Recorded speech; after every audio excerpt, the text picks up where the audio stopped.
It's nearly 12 o'clock. Welcome to Taking Stock. That rhymes there. I'll use that again. And of course, we are waiting right now. Well, the reason why we're a couple of minutes early is because we're waiting for the Bank of England to raise rates or pause. I think that's two of the options. There are now people saying they may pause. I can't see them doing that. Can you, John? It would seem unlikely, but you never know. We had a vote, didn't we? There was some. It seems roughly split between pause and hike, and there's a few outliers suggesting a cut, but that seems very unlikely. This is what we're looking at right here. But yes, I mean, there's some in the last few days because the CPI data is coming better than expected. There are some institutions and banks saying, I think Goldman and Citi are saying they're going to pause. But that would make you suggest the Bank of England are only looking at really short term, just reacting to yesterday's figures, which of course is last month's figures. But anyway, so it's looking backwards. They need to look a bit forwards. They need to get Mystic Meg on the case. Remember Mystic Meg? Of course. I think she's dead now. I think she is. Yeah, she didn't see that coming, did she? Oh, dear. Sorry, John. So we are at 5.25%, of course. The forecast pretty much now is 5.5, a quarter of a percentage point. And we got 30 seconds left. Thing is, did you see what the Fed did yesterday? They paused, but they did say there may be another rise coming. Well, this is what they've been doing for a while, isn't it, really? I know, but why are they doing that? Hawkish pauses. Just to give themselves an option. Stop doing that. I mean, it's almost trying to scare people a little bit. I think. Well, it's sort of like the old forward guidance, isn't it? And we all know how that ended. Yeah, okay. I mean, if there is any data worth looking at, it's probably in the next update, next PLC. I'm saying they go with what the market thinks. I think it's quarter percentage point. We got here we go. It should be there. We are. Oh no, they've paused. Paused. Wow. They have paused. Wow. There's big news there. Let's see what's happening. The market's going to react well to that. Yeah, that's really odd. So let's have a look at the bonds here. And you see 2-year is jumping up a bit. Some of the currencies. That's quite surprising. Yeah, look at look at that. The pound against the dollar, it is falling. Yeah. You would expect that to be the case. I was going to say, just sort of, I was reading Next update this morning. Yeah, there's a very interesting chart in there, which is related to inflation. Fabric, factory gate, and freight price inflation continues to fall. So they are saying that prices of these things are falling much faster than expected. So they've revised their autumn-winter cost price inflation down from 3% to 2%, and then into 24 it seems to get lower still. So there is evidence to suggest that inflation is now washing out the system very, very quickly. And Next, very good company, very good at reporting, have put that rather neatly. So maybe not such a surprise after all. Yeah, I'd like to see what their thoughts are on that, because that's quite surprising. I mean, in anticipation of the markets are always a bit bearish before an announcement of this, but they are all down. FTSE 100 down 0.7%. FTSE AIM all share is the biggest dropper, just shy of 0.91%. But rises here. JD Fashion Next, of course. You said Next results out and saying that the costs are coming down very quickly, faster than they thought. Mark Spencer with them, Auto Trader, Admiral Group. What's the fallers here today then? Now we've got Barclays, Ocado. Oh, hey. Thought it. Yeah. The least said about that, the better, I think. But you know what? We had a comment, coming a bit late yesterday, from Simon, saying, my favourite small cap is UPGS and Up Global. So, and he did say Ocado is a joke. Yes. I agree. UP Global Sourcing, back when we used to do the Stock Screen podcast, that popped out at one of the screens a while back. Yeah. It's own Salter. Remember the old sort of scales, kitchen scales, and bathroom scales, all that sort of stuff. And it's really it's been transforming the business. Much more sort of direct selling, and really, really good business. As I say, it popped out at Stock Screen at really, really cheap. Yeah. But this industry decision. It's good now. You get mortgages coming down, and it'll help a little bit. But people start to worry now. Why are they pausing? Are they seeing something that's a bit worrying in the figures? Why are they doing this?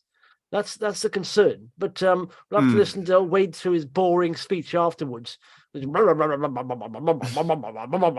an hour to find out what they're doing there. But and there's quick look at bond a second. The 2-year. Yeah, it's tending rolling over a little bit. There we are. Okay, very interesting. If any of you get any heads up, by the way, listen, hit that subscribe button and comment. If any of you listen to Andrew Belly, he will be doing the speech, I think it's 1 p.m, is it, something like that? But if he's given any indicators of why they've paused, let us know in the chat, even if you want to make it up. And it's amusing. Let us know in the chat there. Okay, let's have a look at the front page of Vox here. Let's go straight. I want to go straight to look at literally. Here we go. Some of the rises and fallers. We do content. Kooth. I did hold Kooth a while back, but I thought they rallied. I thought they're a bit too expensive now. But most followed Destiny Pharma, FCS. They had received a bid yesterday, which like their cyber sort of company that's been dwindling massively. But they rallied strongly yesterday. They're falling back. Silver Bullet there. Premier African Minerals. That's a Zulu Lithium update. So Johnny Boy, what are you looking at here? Synairgen narrows loss. I looked at this. They're one of the biggest fallers, Synairgen, today, but they are in clinical trials, aren't they? And reasonably well advanced as well. It's antivirals, but for sort of lung illnesses. It's like an inhaled product, and should it work, it would be the only antiviral treatment for various, delivered straight into the lungs. So it looks quite good. They've got plenty of cash. They reckon that's what I thought. Certainly enough cash to get them through. Their planned trials, a couple of phases more. They're based in Southampton, right? The hospital, not far from me, of course. And my son's got a lung condition, and for a while I wanted to get into these, and then during COVID they released some positive tests on their trials there, and this is what happened. I didn't for a while. I should get into them because they're in an area I sort of like them doing, and literally in one day they went by 420%. Wow. And I thought, and for a while I thought, should I get into those in an area? A local hospital, they are testing there and all that stuff, but I didn't. But yeah, you're right. They are sort of like clinical trials. It's obviously not generating any revenue, but they've got cash balance of 14.6 million. The loss for 6 months was 5.2. So it will be. Already got as much cash as the same as market cap. Market cap. Not a lot of confidence that it's going to get these products, these drugs through, but the trial results all seem fairly positive. Well, the thing is, what you have to look at there is when a company is obviously breaking even, that cash level stays the same. But when you're burning, so 5.5 million, then this was a period ending the 30th of June. So literally, we are three months on from that now, and so it'll be a lot less than that. But they were around about that level in cash on the market cap. But they'll be cutting back the R&D spend because of how advanced they are through some of the trial phases. So so the cash burn won't be quite as high as it was. This is an interesting little company, isn't it? MyCelx Technology. It did rise. I like the chart there. And do you want to explain what they do? Because it's controlled environment agriculture. They're a micro cap, but a a nano cap. They are a 9.99 million market cap. They've been awarded grant funding to do what? Transformative reduced input potatoes. Potatoes. See, it's a great. You can't get less sexy than transformative reduced input potatoes. Yeah, we were talking yesterday about non-sexy can generate sexy returns. Diploma, one of the best performing shares of all time. We've never heard of it, pretty much. But what do they do again? They've even so boring. I've even forgot what they do. It's picks and shovels, isn't it? Widgets for the hospital, for the healthcare industry, and gaskets for the hospitals. Very necessary. But so the transformative reduce input potatoes. Yes, I love that. It's all very important. Yeah, it is. And actually, if you look at the homepage, there's another article that Lauren's put together, a sector report on water. Water waste is water preservation and protection, but agriculture is a big user of water, and you obviously then a heavy user of fertilizer. That fertilizer can create environmental issues through the runoff of nitrates into water supplies. This project is about using sort of sensor technology to more effectively apply fertilizer. So not over fertilizing, which is where you get the runoff problem. So really, it's about making agriculture a lot cleaner. That's not a catchy phrase. What is it? What is it? Transformative reduced input potatoes. I like it. I don't know why it makes me laugh. I like it. Transformative input reduced potatoes. Reduced input potatoes, if you were working in that area and you're a single fella and you're out on the pole. I wouldn't reveal your job title if that's what you do, because that is not going to attract the ladies or the gentlemen, depending which side you back on. Would be surprised in Suffolk, at least. You would actually. It'll play better in different parts of the country. That's true. I know a man who works in a big water company in their sewage department, and I've never seen someone able to hold a group of attractive young ladies enthralled with discussions of sewage as well as this man. You must have a bit of charm as well, though. It's all about how you deliver it, the energy you've got, I suppose. Anyway, so David White, great show. I'm a daily listener. Well done. Thank you, David. Just listen, put a comment there. If you've never commented before, lose that virginity. Get in there. Dave P says, it looks like it's a close call on the MPC committee, 5-4. Very close. So there's a close call. But that is very interesting. Oh, they've paused. Yeah. Whenever they come up with the reasons, they'll say, we've been looking at the data. But essentially, it just comes down to a vote, doesn't it? Who thinks what? But it is a vote. Let's have a look at those comments later, and we'll obviously discuss them again tomorrow. Yeah. Drip. Worth checking out Lauren's piece here. These are. Let me just put this up and share the screen. But 6 companies helping to protect the world's water. Yeah. We just discussed. Lights. Was it like technologies companies and what intelligence there? Water. In fact, I need to put a bit of. I think that's going to have a little rally later on. I'm going to put an alert on that, because that chart, I do like it when a chart comes down like that. But they are on water. They are profitable, aren't they? Water, I think. Yeah. They're not. Yeah. Okay. Water intelligence there. Water is ticker there. Eneraqua again. That's another one I've got on the watch list, because they've been massively hit. Eneraqua, but I do like their business. I like what they're doing, and maybe they've been hit again. Now they've had a bit of a rally of late. The big fall off. Right. I never like a V-shaped rally. And so, I was going to invest in these, and I had previously been dipped back out before the big drop happened, thankfully. But I do like this. But the V-shape, no, I thought it was going to roll over a little bit. It now has to sort of settle around this level. So that's really good technology. I do like, they got water technology. And in fact, I think it took a bit of a hit yesterday on Rishi Sunak's announcements, because they are into heat pumps and all that stuff, but they're more at a sort of more council level, and they just industrial level sort of thing, blocks of flats and stuff. So I do like them though. It's one of the things they do is sort of flow control, so water flow control, which actually has the sort of secondary effects, or maybe even the primary effects of actually making sort of heating systems much more efficient.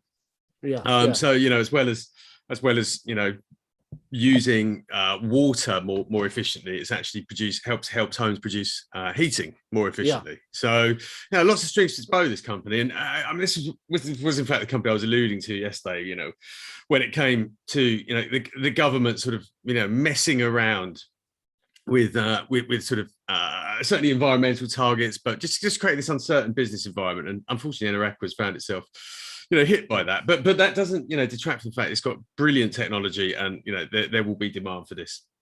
There is demand for this, and there is. They're doing very well, and in fact, I mean, I think off the top of my head, they're going to be doing around about 90 million of revenue, and they are what's their market cap, like 35 and that.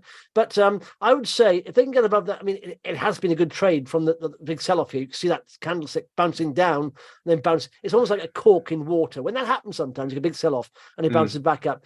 That's a good sign, and there's obviously names to these kind of candles. The other thing that Eneraqua is doing, which is interesting, is irrigation technologies. So it's got a contract out in India, and it's eyeing up something in Spain as well. And interestingly, they buy in a lot of sort of technical controls to make irrigation systems more efficient. And Life Sciences Technology is exactly in that space as well. Okay, so it's a very interesting space. So I would say on a chart level, because if it can get above those previous highs, 135, 140, it's maybe the downtrend has ended there. With water, it's not quite as simple, and they still seem to be in a downtrend here. I don't know why that is, but that's a heck of a downtrend from 14 quid down to 355. And I would wait for it to get above this. Like I said, there, I put an alert there on 450, didn't get above that. Maybe worth moving that down now to previous support, which is 4 quid. And if they can get back above that, because you can see it's dipped down that couple of times, and now it's broken down below 4 quid. But what else? So Eneraqua, water. Ondo does the league, right? Yes. We've spoken about that quite a lot. An instant chart Ondo. I've been looking at this for a while, and like I said, it's had a bit of it's a massive rally from 7 pence up to 38 pence, but it is finding it a bit tricky here. It's coming off a little bit. Now we know warrants like 21.5 pence there, or 22 pence. So maybe people are cashing in less, profit for those people there. So maybe that's part of the pressure. This selling of warrants. Who knows? Warrant holders selling shares. It's had a good run. You kind of expect this. Every now and then. There's a couple that are really interesting. Strix. Oh, yeah. Strix had a bad day today. Yeah, I mean, they were one of the fallers today, aren't they, Strix? And they came up with, in fact, let's look. Kettle is the ticker, isn't it? That's correct. Yeah. And what I looked at here, so 190 million market cap. Can you explain what they do, John?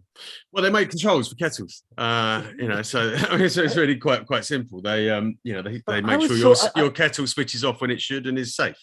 But I just thought that's a niche. I mean, how many kettle? I don't know. It's a big enough market, I suppose. But I thought it's very niche. Massive. Anyway. The whole investment case, looking back a few years, was that actually there were a lot of markets where actually kettle control safety isn't taken seriously enough. So there was going to be this big push that for sort of safety push that would drive its markets. It's all gone a bit wrong.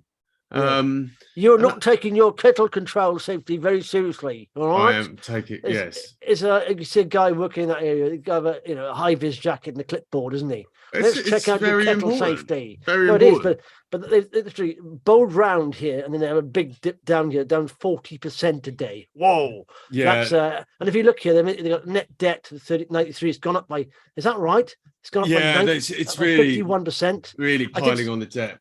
Listen to this. I did scroll through here, right? It's very, very positive, pretty much all the way down. I thought, where's the outlook? Where's the outlook? Where's the outlook statement? And I thought, they're trying to. There we go. And they did say, whilst recent orders are tracking in a positive direction, evident from the increase in sales in Q2, this remains in smaller quantities than expected as customers continue to manage their cash balances prudently. Strix now anticipates a return to a normalized growth take longer, and for there to be a decrease in short-term revenues in this category. That's all you need is a bit of a profit war in this market. It doesn't matter how far you bury it down. For a long time, I've often thought that it's been AIs. M&Ms use it, the market makers use AI. Because it obviously doesn't matter how much you bury a little profit warning, they get hit. They find out straight away. They find it. Clever. Yeah, they do. Maybe that's it. You always look. I mean, I think if you look at things, you look at the outlook. Pretty much straight away, because shares are about what's going to happen. How much money you're going to make in the future, or how much you're going to lose in the future, and that's what you do. Look at the outlook, go straight to it, and then realize, what's ahead? Because what's reported has happened. That's past history. What's coming next is what's important, isn't it? Absolutely, absolutely. So yeah, I mean, it's really been having a tough old time. And this has been going on for a while. And what it is trying to do is move into new markets, and water filtration purification is why it's in this report. Recently acquired a company that does tap systems, which very very sexy. Very sexy stuff. Very sexy. Stelrad missed out on this report by a whisker. More sexy stuff. Radiators. Why do the radiators and the kettles get together? Those companies just seem, the water business here is growing fast, but just having a tough old time. The company that their shares are flying at the moment is MyCelx. This is basically separation of oil and water. It's sort of environmental protection, groundwater. Where there's been groundwater contamination, so works with the oil and gas industry, that sort of thing. Big contracts out in the Middle East. Many years ago, I spoke to is it a lady that's CEO here? I don't know.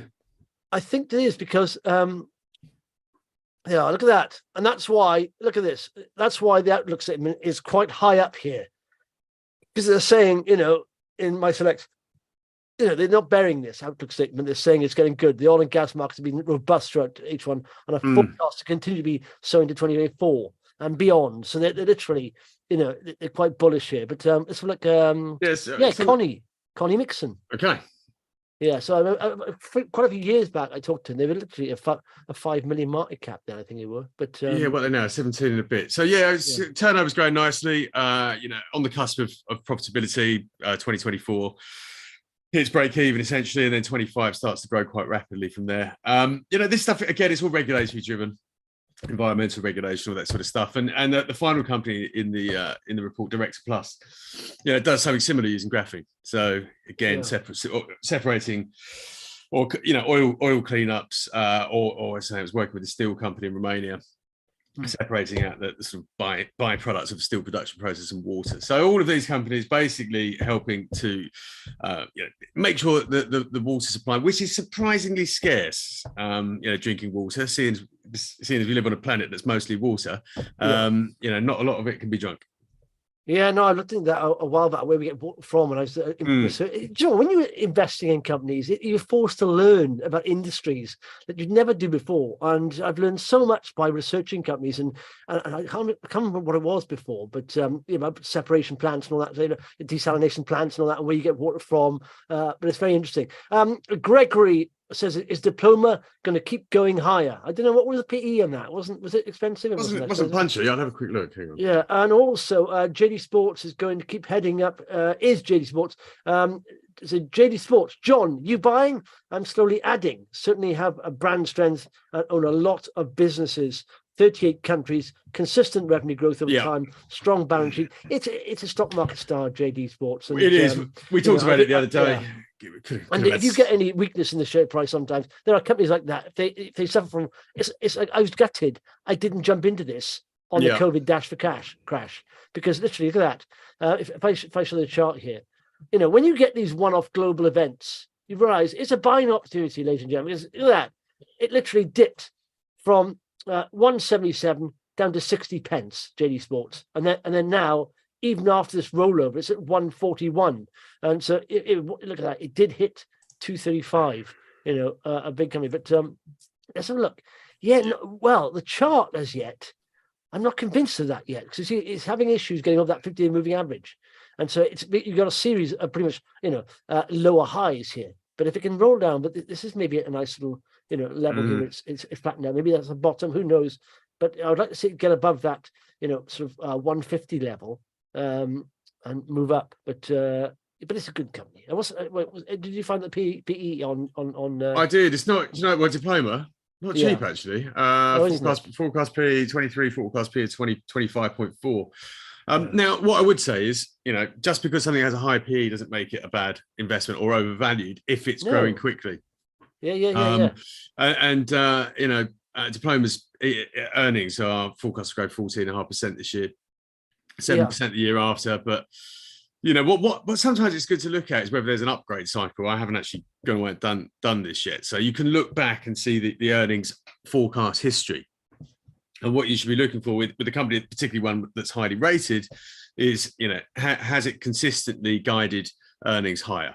Because 25 times earnings isn't cheap, but I'd need to go to justify buying that. I'd need to really have a good look at the business and understand, how defensive is it?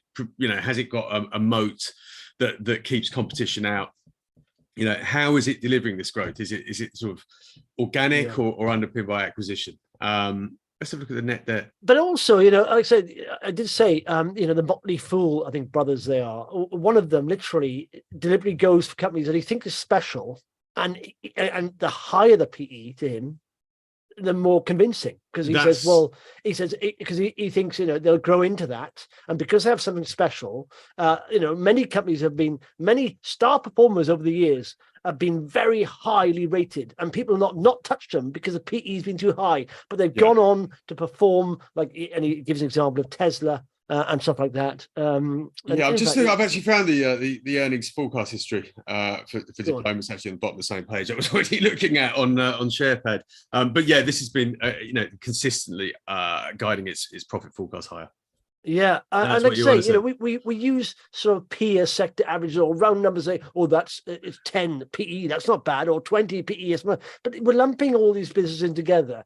You get certain businesses that are outperformers that deserve a higher rating. They deserve to be more expensive businesses because they're outstanding in their field. They're better than everything. So it's like trying to lump in all teams together, football teams and rugby teams, when some teams are better than other teams and they're more likely to win. So So yeah, it's very interesting there. And the final one on that drip was Directa Plus, which we've covered those a couple of times. Yeah. Okay. Let's go up the front page. See what Premier African Minerals. It's a favourite of traders and all that stuff. But they're literally, Premier's lithium and tantalum project. This is in Zimbabwe, isn't it? So I mean, it depends. They've got a little video in there. Let's see. Oh, can you hear that? Or not? No. Oh, I can. It's exciting, isn't it? Is that's Star Wars. That's the Mill Circuit Zulu plant there. Okay. They've said essentially it's commencing. Yeah. So let's look at the Premier. But it's been it is a good trading stock, but it's been a consistent. In fact, it's had a cracking rally from. Really has, isn't it? 138, yeah. To it's a tripled, so that's where you get the hype built in. But if you scroll back a bit further, then where it's come from. It's come from 1.7 pence. And now it's sort of half of 1 pence, but it's gone down massively. But it's always a well traded stock. But like I said, depends if you want to trade it, invest. But when you invest in Zimbabwe, who knows? 88 Energy, Hickory Elle flow testing, BlueJay, a big fall today. They raised some money recently, and now they're saying they need more work to shore up it's down 21%. To shore up this project, this Dundas Ilmenite project, need more work done in it. So the revised minerals, so that has fallen down again. A bit of a nightmare there. Vela Technologies, very similar bit of news for Vela and for Cizzle Biotechnologies. This is a company that what's it called? It's an investment company, isn't it? Yeah, Vela is, yes. And Cizzle Biotech is different though. That's looking for cancer testing via DNA. But both those companies have an economic interest in this asset, which I think was spun out from Cizzle. I don't know. But this was bought off them by this other company. It's now going to list it on NASDAQ.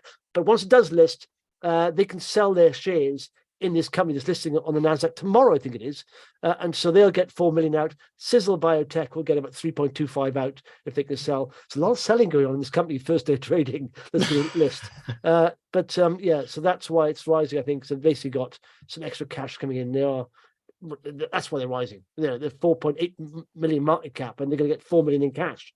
So literally, before this rose, it's about 2 million market cap, and they get 4 million cash. But let's look at the chart. But I'm not I can't understand why Cizzle isn't. Maybe Cizzle is a bigger market cap. I think that's why it's not rising as much. It's a bit bigger. Cizzle Biotechnology, so it's not rising. There's a nice little jump there. Yeah. Cool. What are we looking at? Let's go to fallers. It's always worth learning some lessons. Or Van Elle. Van Elle. It was only a very brief AGM statement. Van Elle does groundworks, piling. Construction projects, mainly in the UK, but it's about to move into Canada, specifically Canadian rail, which is a huge industry. But Van Elle, I guess the worry with Van Elle is that it's got exposure to house building, and the house building industry is very, very weak. I saw the latest PMIs for house building, and it's a reading of 40, which points to sharp contraction. But Van Elle is well diversified, and they've got other stuff going on in sort of civil and commercial construction. They do a lot of work with railways. So they're working on the Transpennine upgrade. They do work on smart motorways. They've actually got new solutions for house building, which should help it sort of position it well for when that sector starts to recover. And what we've seen today with interest rates could actually mean that our view of where house building could be in the next 12 months is a little bit too gloomy.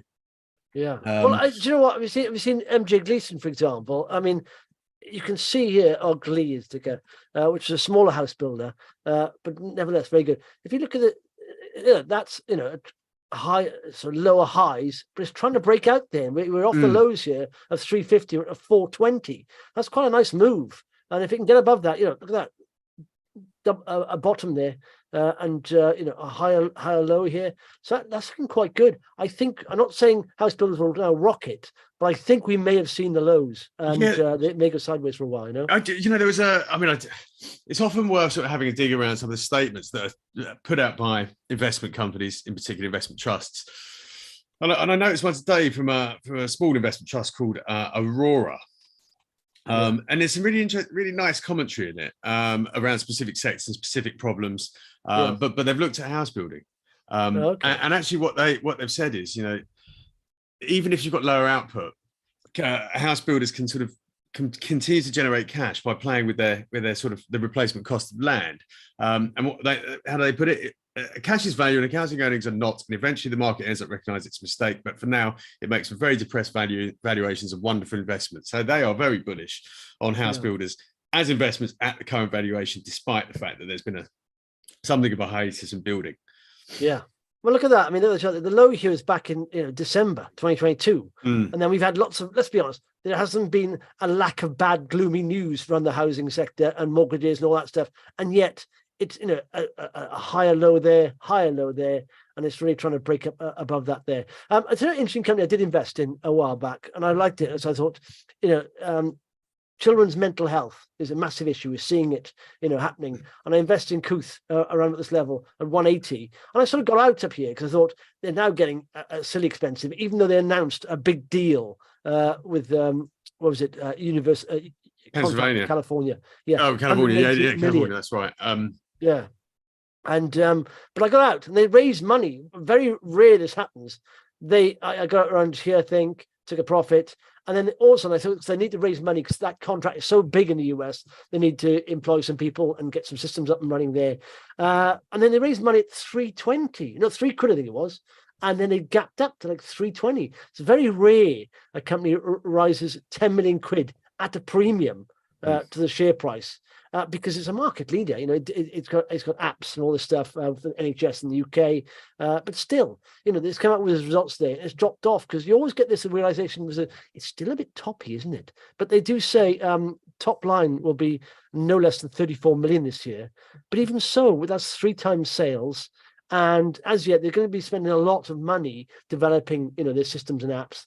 So I'm not quite sure how that will translate into profit, but it's worth keeping an eye on if it weakens, because it's a market leader in a fast-growing area, which is mental health, pretty much for children and all that stuff. Yeah, full year pre-tax profit forecast is a loss of just under $1 million, very marginally under $1 million. So and then swinging to quite a rapid profit increase in 2024, 4 million. How much? So 4 million. 4 million, yeah. Now at that point, the shares 25 times. No, 37 times.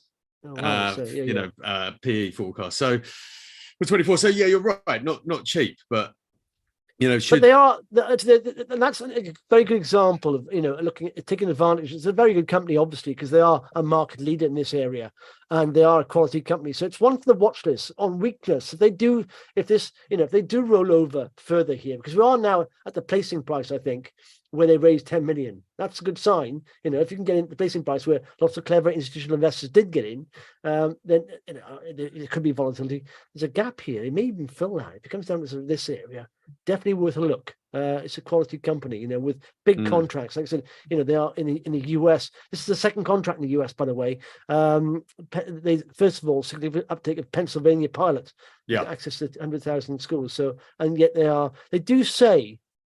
For the UK, we expect headwinds to remain, reflecting a focus on the NHS cost saving and acute care backlog. It's always worth looking at that because it's a read across for the companies as well, because there's other companies in this space, isn't there? Like, if you look at, I think, MTech, is it Made Technologies? They're sort of in this area a little bit, not so much just health, but they're across government departments. But you realise if the NHS is cutting back, then to read across to other areas. If they are cutting back on digitization projects, then they're sort of cutting back in the wrong areas, because all of the companies that we've spoken about on this podcast and this video, whether that's sort of feedback or DXS or intelligent ultrasound, or there's a whole raft of them. If you actually use their technology, Totally is another one. If you use their technologies, if the digitization of the NHS is accelerated, then that will save money and improve outcomes. So they're right to warn, because the NHS is a notoriously tricky customer to deal with. But as I said the other day, surely someone in government has to come along at some point and make this happen. Yeah. Well, yesterday I did watch, Rishi Sunak's sort of thing, and you think, is he being too short-termist? And I thought, is he being too short? And I thought, a lot of there's a couple of companies came out and criticised him, Ford and all that, but other companies, I think it was Toyota, didn't criticise him, say we need the time. But I think the problem we have one thing that made sense to me is if we are aligning with the rest of the world on this 2035 date, it makes a lot of sense. But then he starts to lump it in with lots of lies, like you don't need 7 bins. We're not going to force you to carpool. And I thought, where does that come from? I've never heard any of those rules. It was hilarious. I couldn't believe what I was reading. It blows the credibility altogether, doesn't it? If you start lying in one area and trying to, palm off trying to sell us some of their idea, you think, hang on, you've lied on an area here. What's all this forcing you to carpool and tax on certain things? And I don't understand that. What are you talking about? It reminds me of the episode of Alan Partridge where he's pitching to the head of the BBC for new ideas. Monkey tennis. Anyone? Yeah. But it's really, it's not good. I mean, it damages credibility. And credibility in the UK is a place where you can do business and know what to expect. So it does make me a little cross. I mean, going back to Elle, for example, they're seeing lots of opportunities in energy, transmission and distribution, because that needs significant investment. The grid needs masses of investment. But if you take your foot off the gas, no pun intended, of rolling out electric vehicles, does that mean projects that are about improving the grid infrastructure also, sort of the emphasis disappears from those as well. And this just essentially kick these decisions, this investment down the road, and it just makes no sense. Yeah, I'm saying we do need better charging infrastructure, really. Before they start banning petrol cars. That is the one thing I do agree with. But then where does that come from? That's driven by private companies. I think the government should lead and give, like I said, a stable environment for which businesses know where to invest and what to invest in. If you start changing the rules and stuff, you think, oh, hang on a sec, and then you end up getting no money inflow from other companies. If you go, we're going to do this, and it makes sense. You get, but this is cash flow. Still very chicken and egg, and someone somewhere has to show leadership, and unfortunately, it's not the government. No, this is net cash flow. This is Kooth, by the way. So they did invest, of course. This is cash flow statement for them. They invest it's 3.5 million there, but they've got plenty of cash. Like I said, they got 5.9 million end of this period, and they've added 10 million replacing. So plenty of cash, and they're going to get profitability. And but it's one of those things. It's a question of valuation. That's all. In my mind, it's like it's a good company. How cheap can you get these shares? That's what I'm thinking. That's what I want to do, because I know it's a good company, it's a market leader. Anything else worth looking at, Johnny Boyle? I think we've covered it. I think we've covered the main headlines there. Covered it all. Any more chats there? For me, Prem is a trading stock and not an investment. I agree. Some great movement and spread in order to make some profit, but too high risk for me in the medium long term. Absolutely. I mean, you talk about mining, which is difficult to get away in this day and age anyway, with environmental concerns in Zimbabwe. And then you've got the issue of the government there. DPR, Diploma, growth is acquisition and organic. Dog says moat is strongholds in niche markets. They're seals, for example. They're a distribution company, no manufacturing costs. They've got a sort of bundle, like I would say. Maybe a little bit more technical and specialist, so that gives them the more defensive position. Just really odd about that thing yesterday. This news here: electric car firms still forced to sell more despite petrol ban delay. So they've still got to get down to apparently this zero emissions mandate. I don't know if it's going to be changed. Is set to commence in January, expected to ensure that all cars, at least 22% of cars sold, are electric. Now they're fined £15,000 per vehicle if they don't do that. This is quite interesting. And one more thing, the borrowing costs gone up for the UK, so it doesn't look like Jeremy Hunt's going to do any tax cuts or big spending plans, because they're spending a lot more. That's another reason. Better get that meat tax out then, hadn't he? The meat tax. What else is there? All that kind of nonsense. If you eat too much chocolate, tax. Ice cream tax. All that stuff. They made up taxes, made up rules. So you come with what? Maybe that's the reason why. Maybe Jeremy Hunt was saying, "Listen, we are spending too much." It's affecting the government as well, of course, interest rates, because they're bonds and all that. So maybe we're just spending too much on our debt. can you just not keep rising interest rates, Bailey, please? And maybe say, okay, we'll pause then. Thank you very much. England is independent. Yeah, of course they are. Marvelous stuff. And if you like this, don't forget to hit that like button if you could, please. Just click on the like button, thumbs up, and then share it with all your contacts you know, and subscribe. And we're back tomorrow, end of the week, last day. I think we could get a rally tomorrow. I think the markets are undecided what's happening here. I'm going to listen to now Boring Bailey's chat to see why he's paused. But hopefully he's bullish. Come on, everyone, it's not going to be negative all the time. It doesn't serve anyone. Anyway, have a nice day, John. Have a nice. Thanks for listening, everyone watching. Cheers. Speak tomorrow. See you later. Still live. I can't find the end stream. There we are. Thank you very much. Oh, by the way, we'll cover this tomorrow. But before we go, any thoughts on AQUIS, AQX? We'll have a look at that tomorrow because their results are out today. So cheers. Bye bye. Yeah.